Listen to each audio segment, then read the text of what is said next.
અમદાવાદમાં પ્રજ્ઞાચક્ષુને માર મારનાર મહિલા પીએસઆઈને અંતે સસ્પેન્ડ કરાયા. જિલ્લા પોલીસ વડાએ પીએસઆઈને સસ્પેન્ડ કર્યા છે. પ્રાથમિક તપાસના રિપોર્ટના આધારે આ કાર્યવાહી થઈ. મહિલા પીએસઆઈ સોનલ રાઠોડે માર માર્યો હતો. અમાનવીય વર્તન બદલ પોલીસ તંત્રની કાર્યવાહી.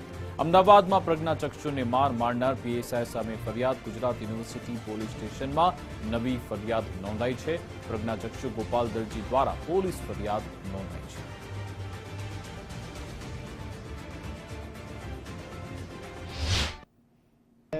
જાણી જ છે એ જ વિગત બધી લખાવી દીધી કે મારી જોડે આવો બધો બનાવ બન્યો છે.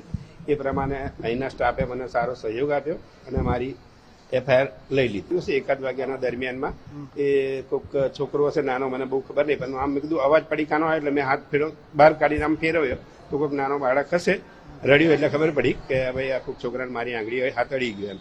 એટલે પછી એના પપ્પા મને થોડી ગમે તેમ ગાળો બોલીને આ તે બધું આડું આડું કરી અને 112 કરી અને મને અહીંયા લાઈન બેસાડી દીધો.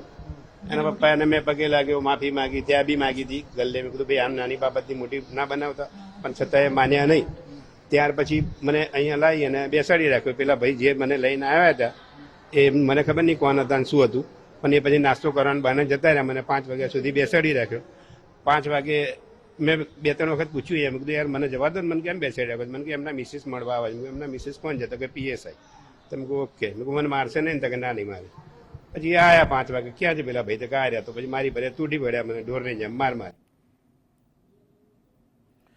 તો અમદાવાદનો આ કિસ્સો ખૂબ ચર્ચામાં છે કે જ્યાં એક પ્રજ્ઞાચક્ષુને એની સાથે મારામારી કરવામાં આવી, એની સાથે ખરાબ વર્તન કરવામાં આવ્યું. જો કે ઘણા બધા વિડીયો સોશિયલ મીડિયામાં વાયરલ થયા.